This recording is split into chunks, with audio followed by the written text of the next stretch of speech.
Hi everyone, welcome back to Stephan Livera podcast brought to you by Swan Bitcoin, the best place to buy Bitcoin with zero fees on your first $10,000 of Bitcoin buys.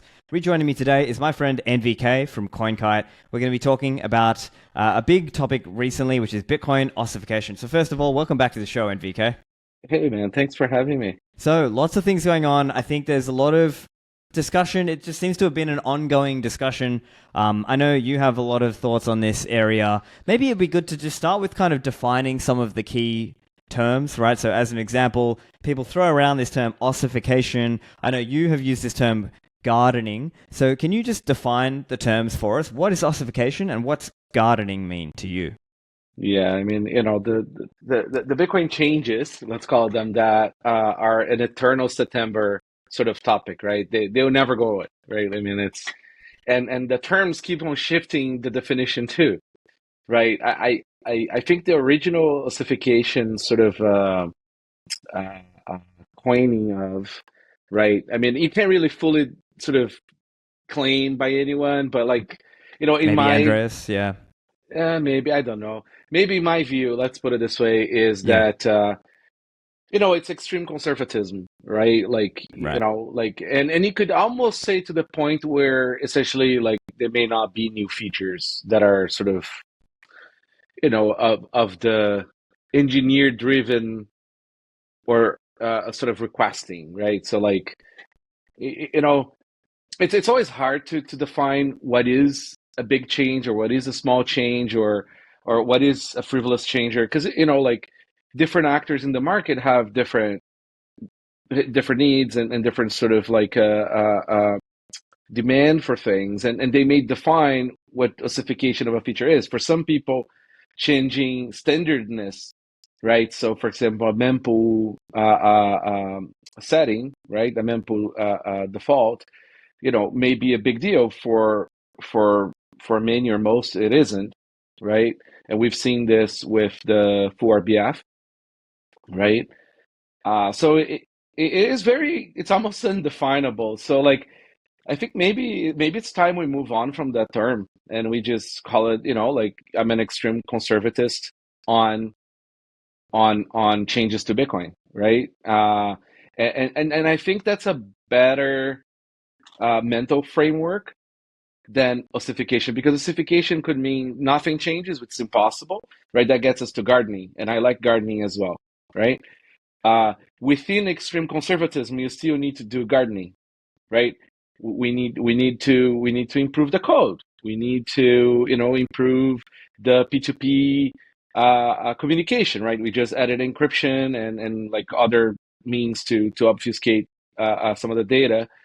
You know, those are not necessarily consensus changing rules, and I think maybe when people get crunchy and grumpy about the ossification or non-ossification, it really comes down to more like consensus rules. Um, but reality is like it's very unlikely Bitcoin will remain without any changes in the consensus forever, right? Yeah. But I do think the bigger we get, um, you're going to have way more actors pulling Bitcoin in different directions, right? Like people with different needs, different wants. There is no wrong path for Bitcoin. It really isn't, right? Like, I mean, Bitcoin is what the market wants Bitcoin to be, right? And it seems that, Satoshi really intended that Bitcoin be this, hedge against central banks, or be like a central bank replacement, right? With a sprinkle of payments around, which makes the whole thing very confusing to everybody, right? Um, and under the current set of rules that we have on Bitcoin, which have been debated forever since the beginning of times, payments in Bitcoin base layer doesn't scale, right? It's a clearing house for stuff that we want to do. Sure, right now we can still buy coffee, buy cold cards on my store or whatever, right? Like with Bitcoin. And but realistically speaking, like once we have a 10x, 100x sort of increase in user, you know, in user space, like it's not going to be possible. Why am I taking this tangent? And sort of like not going more into because this is the biggest debate, right? It's like it's the debate that never went away and will never go away. Is Bitcoin a medium of exchange or is Bitcoin a store of value? I'd argue it's both, right? It's just depends on what Zoom level and economic capacity you're in, right? And then almost all the more serious conversations about soft forks are to address this tug of war dynamic of preference, right? Like, can we do covenants so we can have shared UTXOs? Can you do this? Can you do that? Right? To find scale in the payment part, or to find sort of like other improvements that may indirectly affect scalability as well, and some privacy. But privacy in Bitcoin is a complicated topic. But Yeah. Gotcha. anyways, so that's Yeah. sort of like the big roundabout. Yeah, and I think you touched on this as well, because a lot of the online conversation sort of seems to be there might be a person who really wants a particular change, and then they start accusing other people of being an ossifier. And nowadays, I'm not sure there are actually explicit ossifiers, but it seems that where are the ossifiers? Are they in the room with us right now? I right? mean, When really it's there conservatives. there are. I'd say like there are a few. They are not too many, but there are a few, and some of them do have big voices. But they're not coming from like a bad like place. They're just like, listen, there is nothing on the shit that you guys are offering to us in terms of like proposals that are like that like when I calculate my opportunity cost, right? Like it's like interesting enough for me to risk the network, right? Like with any big change, there is risk to the network, and it's not just risk that like, oh, it could break like a thing on the code, right? Like that we can fix. Like we've done that before in Bitcoin, right? Like you make a mistake and you revert something or you fix it with something else or whatever, right? Like SegWit had an issue that had to be fixed. I can't like remember the specifics now. We had to revert Gavin's op eval. There's been issues like, I mean, P2SH, which gives us multi-sig, like the current state of multi-sig, was super contentious. So like, it's understandable, right? Like, I mean, you could make the case, right, that we got here, right? Like with the set of rules that we have, we got here, right? Like, you could argue that some were not as good, some were better, and some were kind of a mistake, some were just engineers sort of pushing things they want without a specific use case, like, so for example, Taproot, right? Like, I mean, like there was no explicit sort of thing. And so far, we have not seen much being done with it. I mean, people are working on it. It's very complex, and there's a lot of cool shit you can do with it. But you could also make the Steelman case for the ossifiers that say, you know what, like we could have lived without it, right? And I don't think the JPEG people caused as much damage as people think. I also don't think that we have any say or like how we can prevent any of the shit. Like, some people think it's a bug, some people, whatever. Like people have different opinions, right? Yeah. But anyway, so it's important to remind these little examples because like that's the things that create the contention and bring up the heat of the conversation, right? So let me give you this example just to kind of get your view. So there are certain long-standing bugs in Bitcoin, and these are kind of known amongst the developers. So as an example, there's this time warp bug, and there's a well-known bug around if people can maliciously craft a transaction to kind of take down people's nodes. Now, Matt Corello, I think 5 years ago, proposed this idea known as the Great Consensus Cleanup. There's another guy, Antoine Poinceau, who I'm sure you probably know. He's working on some of that idea. Now, this is not an upgrade to Bitcoin, but it is a bug fix, right? And we talk about being low time preference. So, and it's not an upgrade. So theoretically, in your view, do you think that would not be so controversial, right? Like we should theoretically be able to come to agreement to fix that bug, right?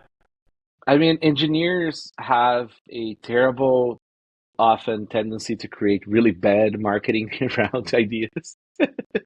As soon as you use the words the great consensus cleanup or the great something or the big whatever, right? Like you literally turn everybody's sort of like immediate knee-jerk reaction on, right? I really think it's a terrible way of galvanizing the economic nodes that may be engineers, may not be engineers, right? Like I don't think I think it's a great list. Like it really is a fantastic list. We should fix all those things, right?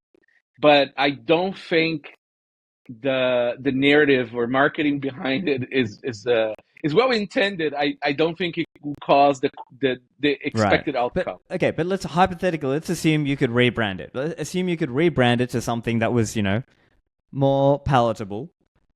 In terms of the actual substance of it, it sounds like you would, hypothetically, if, people were kind of talking about it and saying, yeah, we're keen for this, like, you think that would be, I people mean, would go with that? here's the thing, right? Like Bitcoin is absolute ginormous, right? The code base, everything is really big, and everything affects everything, right? So, like at a first glance, like I look at some of the list, I go like, yeah, sure, I love that.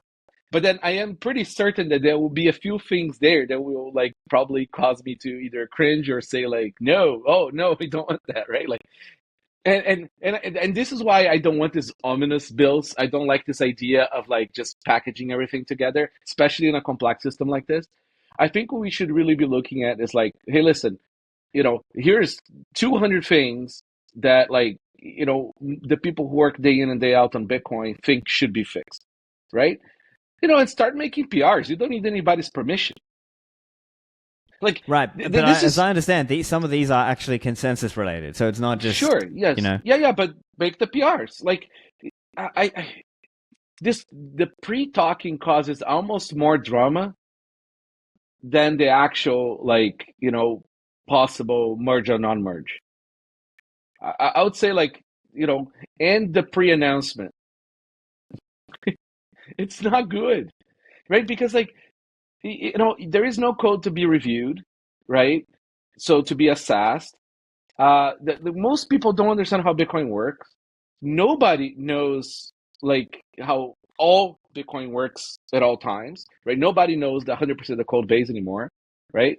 So like it's not a good path. Like what you want is like make PR. People like PR. People don't like the PR. PR merges, PR don't merge. Like like let's go back to Grug brain engineering. Keep it very simple and stupid.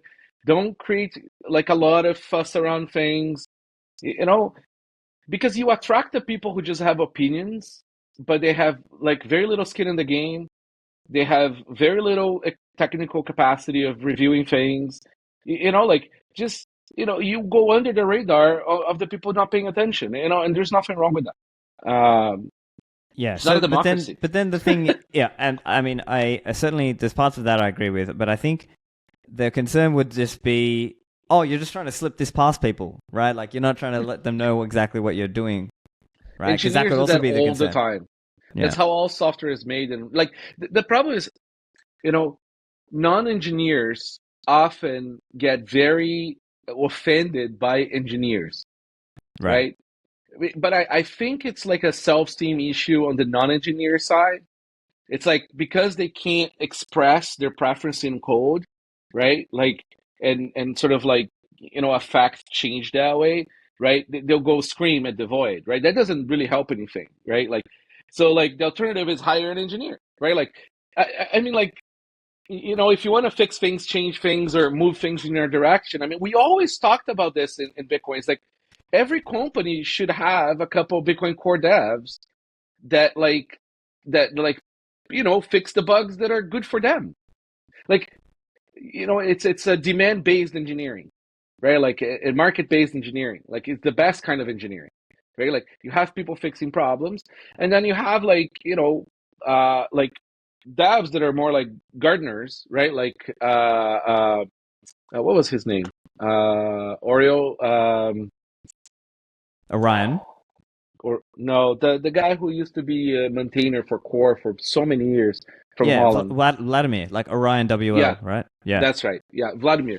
So like you have guys like that who like man like they do the excruciating sort of like work and path of not having an opinion, Yeah. right? Because they understand how important it is for you as like a quote unquote official core maintainer, right? to not have an opinion. Like not like a, you can have an opinion about that specific piece of code, right? But like they try to remain neutral and use more a scientific approach to the merge, right? Like, Yeah. what is it that you're trying to achieve, right? Does it do that? Does it cause side effects? And sort of like go with that, right? So I think we need two groups of devs. Like you need, open source, sort of like funded, like ideally self-economically funded, so you're not even asking for money from like OpenSats or whatever, but then OpenSats is there to help, right? Who do like very neutral sort of like research and review, right? And then you have like other actors that are like like wearing the company T-shirt, right? And they're like great core devs too. They're like, go like, what, like, we think this is great, and yes, it's like it will advance my company's mission too. Like there's absolutely nothing wrong with that. Like it's a communist thing, like to say that like, oh, because that company wants something, like therefore evil, like, or no, it's that's like that's how they see technology developing, right? Like, and they may want that change, and other people may say, no, we don't want that change, and that's the messy dynamic of Bitcoin that we're going to have forever, right? Yeah. And I mean, look at Lightning. Right. And so looking to other changes that actually do bring some form of upgrade, this is where, maybe that's more controversial, or that's more like there's more discussion about maybe is it going to cause some kind of negative impact to other people, to non-users of the thing. Maybe that's where maybe there's more community debate, let's say, about particular proposals. And to be clear, this is maybe amongst more like developers who really know what they're arguing about, as opposed to just kind of random, people shouting from the sidelines, let's say. So how should these changes be assessed, or how should they be argued about in your view? I don't. There's no formula. Okay, yeah. I think we need to understand first that like Bitcoin is voluntary and anarchic in nature, right? And it has plutocratic tendencies, right? So like the bigger your economic node, like you're gonna have way more power in the network than a node with less, right? Like it's not, again, not an equal democracy in any way, yeah, right? So like, and Bitcoin is politics. Like Bitcoin is fully political because it's people, right? And people are political and they have preferences. And what is politics? It's just you trying to express your preferences and get people to rally behind your preferences, right? And so like people need to understand that like you have essentially like a lot of spectrum people who write code, right? Who don't like talking to people, right? They just want to write the code, right? But that is tricky, because if you write the code and you don't talk to people, people are not going to want to use your code, and they might make your life miserable too, right? When people say they're burnt out of working on core or whatever, but that's because of lack of talking to people. But also the people who don't write the code need to understand that there is people who write the code who actually do the work and don't want to talk to you, right? And they are not obligated to listen to you either, right? So it's a dance. Like it's never going to change. Like if anything, it's only going to become worse, more contentious, and messier, which is a good thing, right? Like if you have a very organized system, you find ways to game it much faster.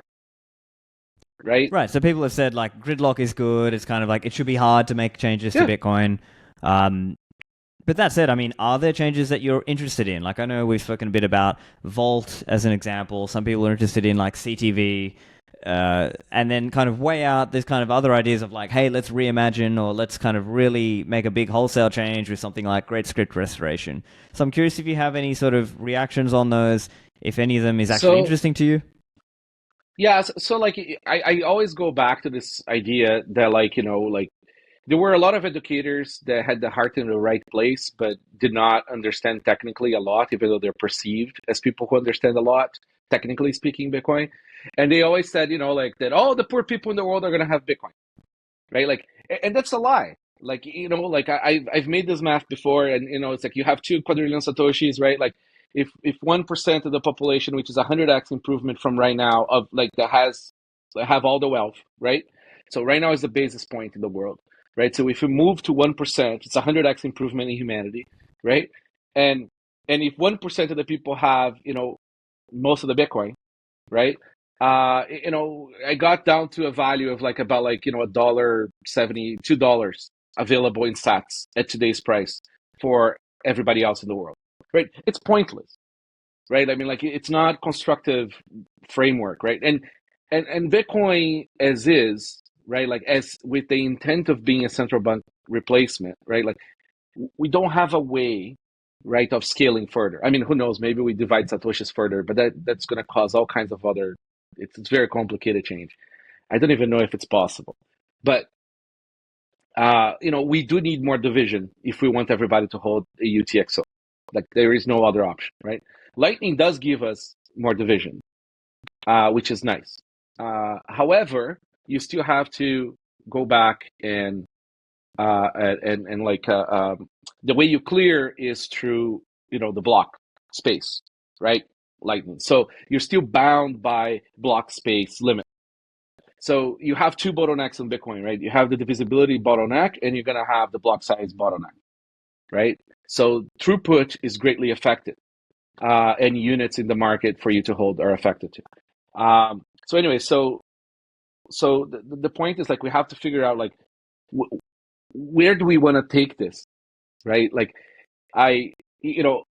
I'm perfectly fine with one path, which Bitcoin is essentially BIS, and you have large free banking entities, and you have like when people like say banking is bad, like that's like very sort of infantile like view of banking, right? Like it's we have like extremely crony banking now, right? Like it's all horrible, but that's because the money is horrible, right? People need credit. You need trade credit. You need all these things. But anyways, the point is like we have things that are like that can be pegged back to Bitcoin or not, like eCash, right? And you can use those as the means on how you scale, right? Some will be IOUs, some will be maybe a kerfuffle of like like some contract or whatever. Like things are going to get very messy and even more complicated, right? That's how there is a reason why the financial system is the way it is now, right? It's because the market finds efficiencies by adding these complications, right? And we have a very shitty money that causes even further problems. But anyways, anyways, the point is, if we want people to have like a good sound money, right? We can't destroy Bitcoin, right? Like we have to be very, very, very, very careful with what we have. We already have the best money on earth, right? Like it's amazing, right? So, I personally, right, like want something like a type of covenants that would enable, not because I wanted to enable a bunch of stuff. I'm not into this whole massive design space thing because that opens more for more problems, right? I prefer like, I want vaults, right? And what do we need to make vaults work? Add to the pile, right? And make it like so it's a version of that thing that we need extra, but the most sort of narrow version of that, right? So then we have vault. Great. We can now let like entities store coins safely on chain, right? Yeah. And interestingly, just while we're here, I think it's interesting because I guess that also helps explain why you're interested in that. Because as you said, your view of Bitcoin is that it's going to be high net worth people and large institutions, and it's going to be basically that top 1%. And for those people, they really care about having something like op vault, right? So I guess that's kind of why for you, vault is an interesting... Exactly. Like, and it's a very clear, like, listen, I've been doing Bitcoin, like safeguarding for people for, 15 years, right? Like that's all we do as Coinkite, right? I mean, we used to be Big O before Big O. We did the multi-sig thing. Then we had hardware wallets because we wanted a better one. Like this is the path because like I need that for myself too, right? It's a very sort of like a selfish motive, right? In that sense. And I know there's a lot of people and entities who need those solutions, right? Now, there is a lot of people who want to do like, buy coffee on Bitcoin, right? Like I have a lot of fun buying coffee on Bitcoin. Like, I love the zaps. I love like the Noster zaps, right? Like I like receiving payments for Unleash.chat in Lightning payments. Like I love receiving Bitcoin for cold cards in our store, right? Like I like the payments aspect. It's just that like I understand it has a due date, right? It has it A has use a by it's date, let's gonna say. hit it's gonna hit a wall, right? So and this is part of the reason why I haven't added Lightning to our store yet, right? Is because like Lightning is not ready. Like it just I cannot do inbound volume, the volume I need for payments, with Lightning at the moment. Like it's just not possible. I'd have to tie up too much Bitcoin for that. And then there's risk, and then you have to, it's complicated, and all this stuff. Anyways, the point is, Actually, just on Lightning, that, I'm yeah. curious, like, we should chat a little bit about that, because as an example, I mean, you could, let's say, have like a big channel and you're periodically, flushing some of that out to chain, right? And that could theoretically at least save some transaction fees, couldn't it? Or, it's Yeah, not so here's the quite, problem, right? yeah, Like, should I be a company that make hardware wallets, or should I be a company that like now is baby has a whole team to baby a shopping cart implementation that handles I see, Lightning yeah. for 10% of the people who are going to use it? I see. But even then, I mean, you could use again, if we're okay with retail banking, you could use a custodial provider like, like an OpenNote or an Oh eBay yeah, no, Clicado and or I look into someone, that, you know? right? So one thing we've learned through time is that like we cannot outsource the store. Yeah. Okay, because like our store is 7 years, well, 8 years uptime now probably, the server, right? And it just works. That's why we haven't even upgraded to Segwit, right? Like, so we have a thing that we know works, is safe and secure, right? And that's also secure for customer information. There's a slew of things that we're trying to protect here, right? Like not just our sats. So we built that in-house, but there is a limit on people resources that can put towards that, right? Yeah. And then the alternative is, like for example, for credit cards, we use a credit card provider, right? But the credit card provider requires way less KYC and way less bullshit than Like the the custodial Bitcoin Lightning like people, yeah. Lightning solution that does payment, and it's cheaper too. Okay, the credit card company is charging me less than the Lightning companies want half the time.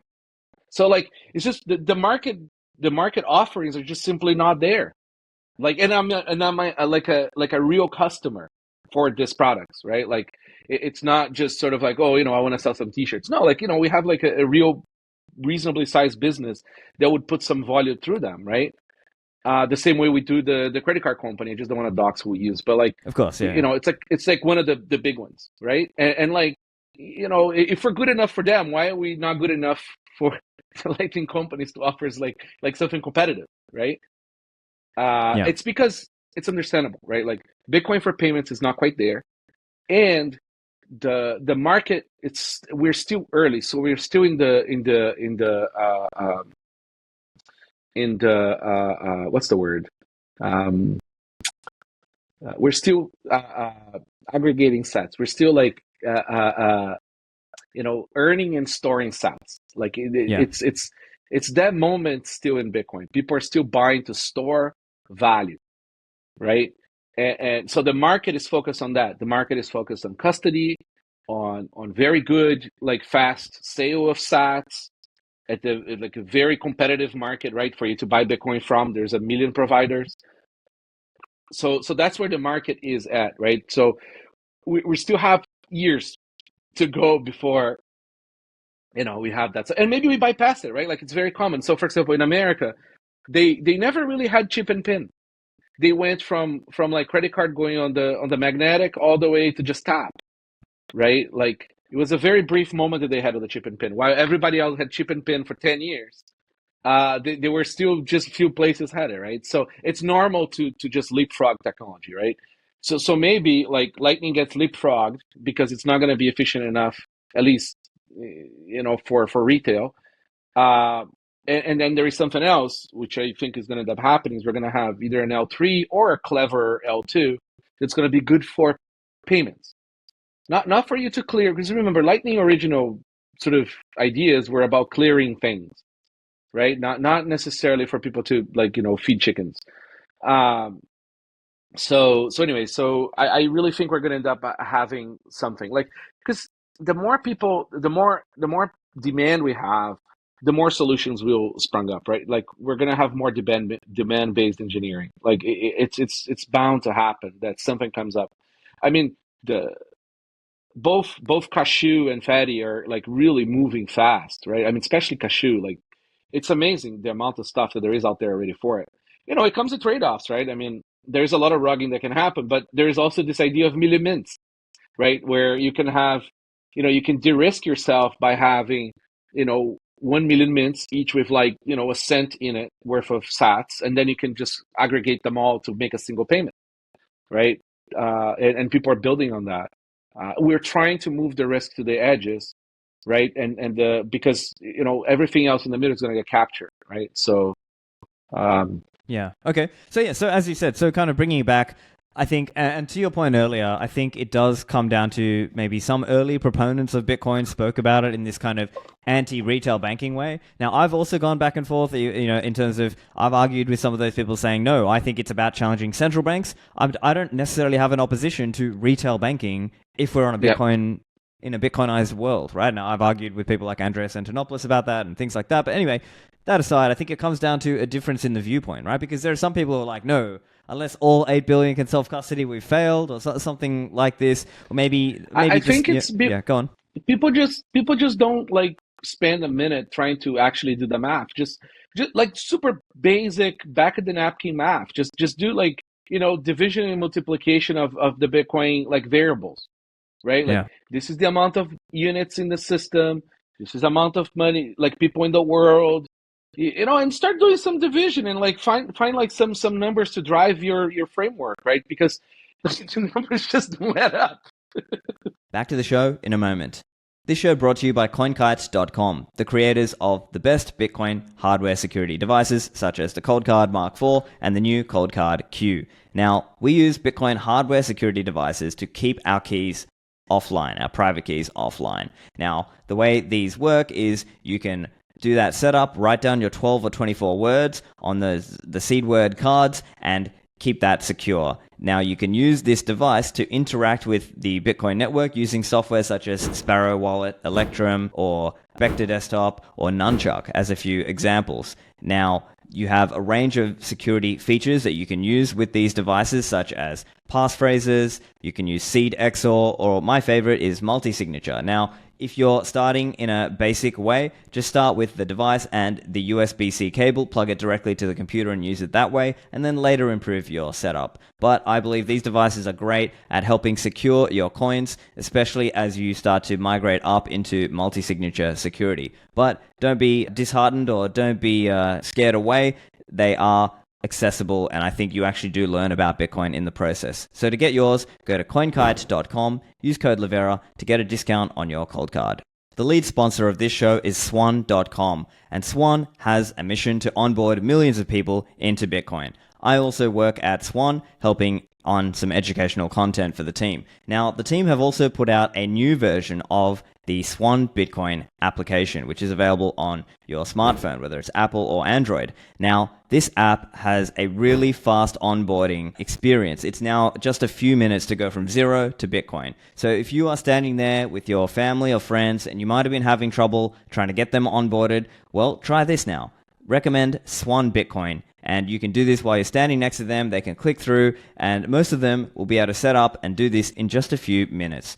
Also, the team at Swan have rolled out a new promotion. There are 0 fees on your first $10,000 of Bitcoin buys. So this is a great way to go from zero to Bitcoin, and in a guided and managed way. So reminder, go to your App Store or Play Store and search Swan Bitcoin to get onboarded with Bitcoin today. This show also brought to you by mempool.space, the leading Bitcoin and blockchain visualizer. I use it all the time when I'm checking transaction fees and trying to understand what is the state of Bitcoin's mempool. You can search transactions, historical as well as unconfirmed ones, and also see a great way to visualize things across the Lightning Network, Liquid, mining, and so much more. Also, for those of you with an enterprise, they offer a mempool.space enterprise program. So for those of you as part of that enterprise program, you might want to get increased API limits, and you might want to have increased access to the team in terms of feature requests. You might want to have special branding in terms of how your custom instance of mempool.space looks. So to sign up for that, go to mempool.space/enterprise. And now, back to the show. Yeah, and I think that's fair. I think it's fair to say it's probably going to be something like people have thrown around this number somewhere between 10 to 100 million users in terms of non-custodial people who can realistically use. And you said as 1% of the world, right? 1%, let's say 8 billion, 1%, 80 million, which is, fair enough. But I think it's important to point out that the alternative is the one node of the US Federal Reserve, right? That is the alternative, right? Like you got That's one the node, competition. Like, or we could have a world with tens of millions of Bitcoin and Lightning users. I think there's a lot of like utopic type thinking, right? Like Bitcoin is not perfect. It's just a 1,000x improvement over what we have. But it's not like maybe something else comes, and supersedes it in 1,000 years from now, right? Like whatever, like it's gonna happen. Like nothing is forever. And right now what we have is you have the USD. It's USD. The whole world is USD. Everything is USD. You think you have your country shitcoin, you don't. It's USD. Okay, because every commodity is priced in USD. Every trade on the commodity is priced in USD. Every trade credit is priced in USD. Everything, the foreign debt of your country is USD. The foreign debt of the country you're buying the shit from is in USD. There is only USD in the world. This is the biggest sort of lie that people don't get is that this last 50 years, everything got dollarized, right? The euro is USD. They maybe it's 80% of the euro is USD. But it's still mostly USD plus risk. Right, that's why people prefer USD. If you ask any person on the planet that have not heard about Bitcoin, what do they prefer to have in their pocket? They'd say USD, not gold, USD. Right? They are the best shitcoin. When people talk about shitcoins have a function, USD is the best shitcoin. And we finally have something that offers an alternative to that, which is it's mind melting, right? To have a thing that could replace that. So being ultra conservative and trying to keep this going for that purpose, it's a reasonable path. Is the correct path? There's no correct path. We do need some medium of exchange. It's just at what level, right? What economic size level are we talking about for the medium of exchange? Yeah. So the other thing that's obviously come up in recent months is BitVM. There's been some discussion about this idea of, can it enable some kind of bridge to a side chain in a way that wasn't possible before, or some of these concepts. I'm curious if you see much there. Do you think they will realistically enable much there, or is it more just you're waiting and seeing what's possible? Yeah. So this again, this is I don't think it works, because the problem is all these solutions similar to that one, what they do is they try to create this extremely convoluted multi-sig schemas, really, to essentially compensate for the fact that you don't have on-chain covenants, right? So you essentially create covenants where there isn't, right, through multi-sig complexity, right? So and what these things do is they just move the problem somewhere else, and then they can't fix the problem, right? Because it's still a fundamental problem. So they just don't work. And every time, people try to implement some BitVM thing, it breaks, right? That's why it just never goes anywhere. It's because it just doesn't work, right? So what the shitcoiners are starting to sort of realize is that their chains are dying, right? Ethereum is dying, all these things are dying, right? And these are real market participants. I'm not talking about the actual scammer crowd, right? There is active, real active people there, right? Trying to create, whatever smart contract for their financialized thing, right? We can argue from our conservative sort of libertarian, not libertarian, but conservative sort of Austrian economic sort of view of this thing, that, the noise of it. But reality is there's a market, right? There's a ginormous market for financialized things, right? Stable coins, stable, debt, and all kinds of things, right? Leverage things, trading stock things. Anyway, so what they're starting to realize that their chains are dying, and they want to sort of couple on on Bitcoin, right? Because Bitcoin is solid and is going somewhere, right? The smart ones understand that you shouldn't change Bitcoin to accomplish their goals, because then it's going to break Bitcoin, right? So let's take those, because I can respect that view, right? So what they're trying to do is they're starting to create this sort of middle paths, right, in between Bitcoin is UTXO based. All their contract shenanigans, insanity of EVMs are like all accounts based, right? So they create their convoluted federations of things, and they make the assets go in and out, and they use Bitcoin as proofs. I mean, there's nothing wrong with that, and it creates demand for Bitcoin, right? Because then people need to use Bitcoin as the unit of account and the unit of exchange of those systems, right? And we also can't prevent that. Like people who try to like prevent those things, just you're pissing in the wind. Like Bitcoin is permissionless on purpose, so people are going to do that. And back in the early days, everybody who was like would be considered a maxi now was trying to create assets on Bitcoin, like RGB, OmniCoin, this and that. There were a million of them, because again, there is demand for trading assets, right? Like for like I can see a world where like you don't ask for permission to list your company. It's still a centralized company, and you should disclose all your risks, right? Because that's the ethical thing to do. But capitalizing your company through shareholders is a very worthy thing to do. And if you can do that with some token, then great. The problem is it's all done for pump and dump scams and on chains that claim things that they don't do. So like these things will come to Bitcoin because they were here before. So if you're new, very new maxi, okay, like again, you're really, really in for a rude awakening. Like all this stuff were being done in Bitcoin before. It's just it wasn't efficient enough. But and the market took it somewhere else. But it will come back because you can't prevent it. Yeah, and I think that's a fair warning. I think, in years gone by, obviously you've been around longer than me, but even in my time, starting in 2013, I remember seeing stuff like counterparty, colored coins. These ideas have been around. It's just that, we've gone through cycles, right? Now it's maybe coming back now as like Taproot assets, as an example, or it's coming back as RGB or different forms. I mean, look at the most famous shitcoin, right? Like Tether, right? So Tether, this stable coin used to be based on like a million kinds of on like Omni, assets right? They and all started, kinds of shit. Yes, they started on Bitcoin through Omni layer, right? Which is a colored coin kind of thing. And the throughput wasn't there, right? So they moved to something else, and then ETH, I think. And then they were on Ethereum. Ethereum is shit, so it has essentially no. It's centralized and it's inefficient. So they moved that to Solana, which is fully centralized, so therefore efficient, right? And they don't care because they they're on can all just kinds press of a chains. button and It doesn't cancel really the matter token. because they're kind of chain Yes. agnostic, right? Yes, but like I know they've tried to put their stuff on Liquid, and they tried to put that stuff on Lightning as well, right? I think it just didn't work because again, you go back to the throughput problems with Bitcoin.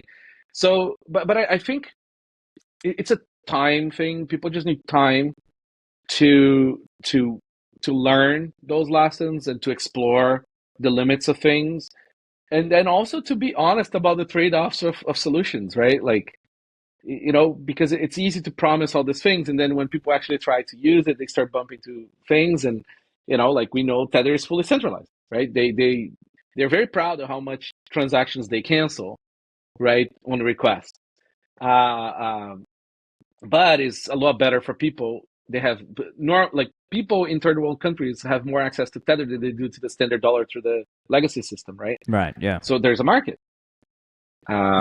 Yeah, and I don't begrudge them that, right? Like I've said many times, like let he who has no USD bank account cast the first stone, right? Like I'm not going to shit on stablecoin users. Yes, I don't blame absolutely. them, right? Obviously Bitcoin is best, and I would only advocate Bitcoin, but I don't have a big issue with people using those things. How is a person that doesn't have money going to save money or store value money? Like, how are they going to survive Bitcoin volatility if they already don't have money, right? Like, Bitcoin is great for people that have money. Like, you can't, like, if you're living on like, 110% of your income per month, right? Like, you don't have room in the calculation to survive Bitcoin volatility, right? And to store your wealth in it, because you could get to the end of the month and it's half that month, right? should you find a path to put a little bit in Bitcoin and grow your, absolutely. Like every poor person in the universe would love to fucking save and get out of poverty. Like that's not like you didn't invent that crypto person. Like that's the normal sentiment, right? It's just that like, we have to slowly create the tools to make it accessible to them, right? That's why I like the eCash story so much, right? It's solving a problem because it bridges that gap. Yeah, perhaps a low-cost onboarding and a way to kind of start with this. And then later, if you do manage to save up enough, okay, now you can go on-chain and have a Lightning channel or whatever. Choose your trust model, right? Yes. So one other area that's kind of coming up as part of some of these discussions, now as we've kind of spoken about, you're coming from the, let's say, conservatism camp, but there are people sort of coming out with this idea of, well, see, these changes are coming. People are going to find a way. They're going to bring MEV to Bitcoin, so you should embrace it, and we should kind of make these tools to do it in a, more. Now, this is more like a Bitcoin progressive argument, to be clear, right? This is kind of, but I'm curious to get your reaction on that, or is it more just, would you just more say like, no, we're just a bunch of conservatives here, and we may not necessarily agree to add all these extra opcodes or do this big systematic rewrite? I think we have to be careful with this idea that like we're conservatives and we're guardians of Bitcoin and we're somehow on like a pedestal and somehow our opinion matters more or whatever. Like that's how you get killed. You know what I mean? Sure. That's how your opponent takes you out. Like that kind of it's not a good like place to be in. It's complacency, right? Like it's like it's a pure ego driven complacency there. Yeah, sorry, to be clear, what I meant was more like I know, I totally know, but that is how people feel. Yeah. People feel like you can see that on Twitter. Like, not on my chain. It's not your chain. Right. That's a good point. That's a fair point. Really, like, a lot of the conversation is founded on those sort of like predispositions I there. Guess, yeah. And anyway, so like, first of all, it's not your chain. It's not my chain. It's not our chain, right? Like, so like, economic actors will seek economic incentives, right? So like, thankfully, Bitcoin does have some great feedback loops, right? So if you do something stupid in Bitcoin, people sell their Bitcoin because it looks stupid, therefore a chain goes to zero, right? Like there's a lot of that dynamic that goes on, right? Like if somebody forks Bitcoin to add like some insanity thing that could break Bitcoin, economic actors are going to likely dump that fork, right? And that's how you clear the stuff. But there's also the opposite is true, right? I mean, like you could have an extremely successful campaign to add a feature to Bitcoin, right? That convinces the majority of the economic actors, convinces the majority of the miners, right? And you might just have to eat that L. It's not impossible. It'll be very hard, right? Because again, the incentives on Bitcoin, that inertia, it's like a hard gravitational like driven inertia there, right? Like they're like it's very hard to steer that ship to a direction that is not store of value, right? Like you may add other things, and the way I like to define it is like, every single aspect of Bitcoin serves at the pleasure of store of value, right? So if you go look at the little nuances of Bitcoin, all the little intricacies of it, at the end of the day, it's just trying to make the incentive be so that the value is stored and you're not debased, right? Yeah. Including the anti-censorship capacity of you doing medium of exchange, right? Being able to exchange Bitcoin defends Bitcoin's store of value, right? Because if you can't exchange, if it's not salable, it's not a good store of value, right? Right. Yeah. So that's why we have anti-censorship. It's not because, the Bitcoin paper said that like, you deserve to buy a thing that is illegal. It's just because like you need that dynamic in order to have the store of value, right? Like, and then you get for free this wonderful thing that like people cannot prevent you from buying things you're not allowed to. Yeah, I think that's totally fair, and I would say it's objectively true that the most popular use of Bitcoin is hodling, right? Like if you look at hodl waves, or if you look at the number of people who have not moved to coins in 6 months or 1 year or 2 years or 3 years, it's a huge number compared to the number of coins that are actually circulating. So I think that's objectively true. That's how money works, right? Like, good money doesn't get spent, bad money gets spent, right? Like I forgot what's the name again? So you're thinking of Gresham's law, but to be clear, Yeah, Gresham's law has a specific uh, application, but we I've don't need to argued get into that the technical before. details. Yeah. I've argued about the Gresham's law thing with both with Jorge's and with Lynn before. Like I went down the rabbit hole a few years ago. There's a few Twitter exchanges on that. But like, anyways, if you take that definition of Gresham's law, like you could say that people are going to use the USD and they're going to store their Bitcoin, right? Until we don't have USD anymore, then people will use their Bitcoin, or life changes and then they need to buy a house and then they use their Bitcoin. But most people are going to take the low preference route because it pays. See, it's not out of a moral high ground. It's not out of like, some ethical sort of framework or some religion or anything. It's like the incentive is very clear for the economic actor here, right? If you store this thing, okay, it's going to be worth 10 times more in like generally this amount of time.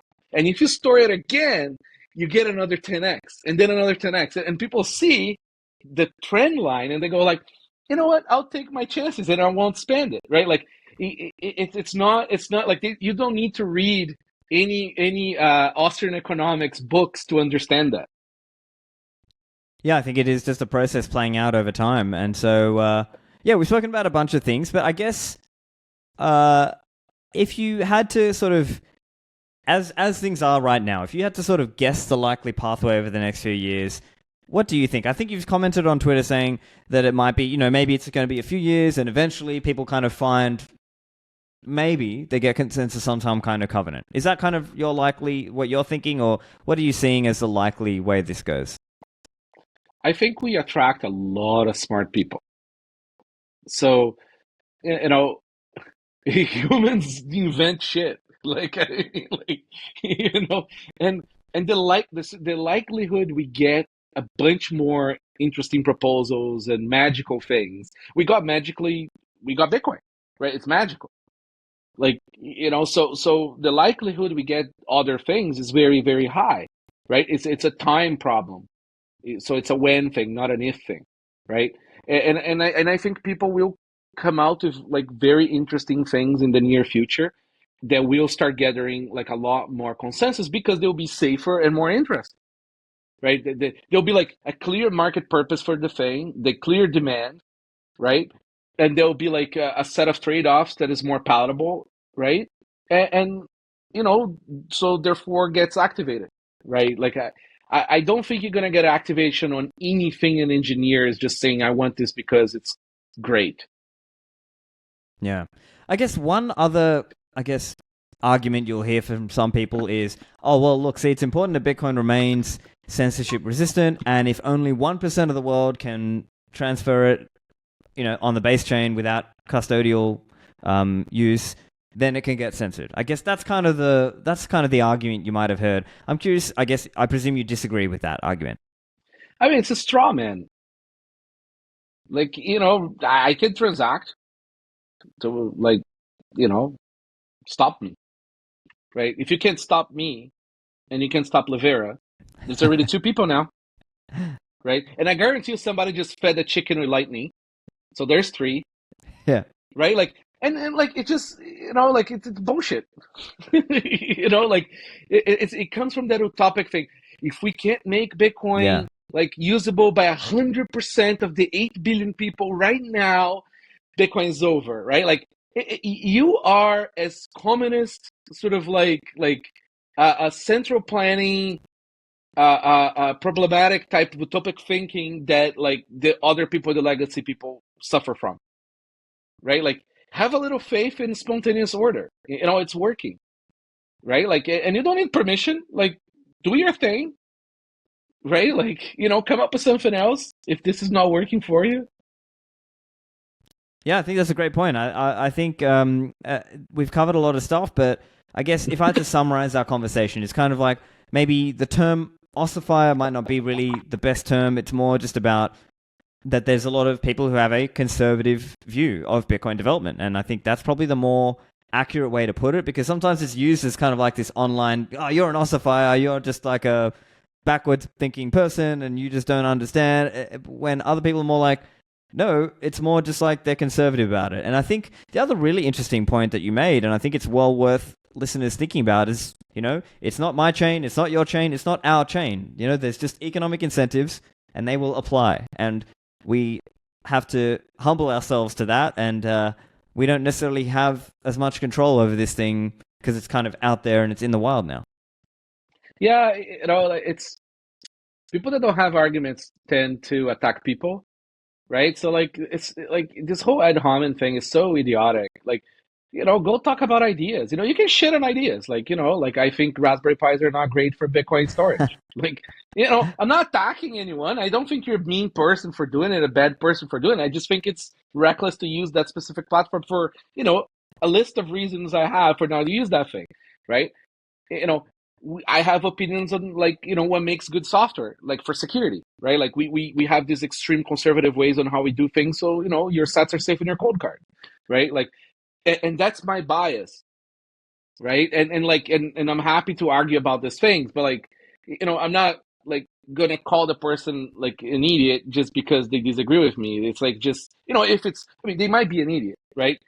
But that's when they're not offering like a reasonable sort of like a pro or against sort of arguments on the specifics of the thing, right? Like it's just, oh, you're ugly, oh, you're fat, okay, great, like what a productive conversation. And Twitter devolves a lot into that, and that really turns off engineers, right? Because the engineers want to talk about the stuff, not the people. They rather not talk to people. So like and I think people have very thin skin on Twitter in general, right? So like they immediately retort to this sort of like you're ugly and you're fat because they just don't understand the thing sometimes technically enough to have an argument, right? And it divulges into but this is all like a social layer problem that like not just Bitcoin has, right? Like it's like people love teams. Team A, Team B, Team Right. Red, Team Blue. This tribe and, Exactly. the other tribe. Yeah. Yeah, we need more objectivism. Yeah. Well, I think that's a fair spot. I think it's a fair point to make, and let's see what people think about it. So listeners, check out NVK's stuff over at coinkite.com. Of course, NVK and the team at Coinkite are a sponsor of my show, so of course use code Livera if you're buying there. Of course, check out unleash.chat and anywhere else. Yeah, I mean, the usual, just, check out our new products and, like go play with the things and go learn more. And if your Bitcoin's in an exchange, you're going to probably get robbed at some point. So take your Bitcoin off the exchanges, go to bitcoinsecurity.guide. There is very simple steps there, including some podcasts by Livera. Yeah, talking about about earlier episodes. Yeah, so I'll put all that in the show notes. And NVK, thanks for joining me. Thanks for having me. I hope you enjoyed the show. If you did, make sure to give it a thumbs up and share it out there with your family and friends. Check out my website at stephanlivera.com, and I will see you in the Citadels.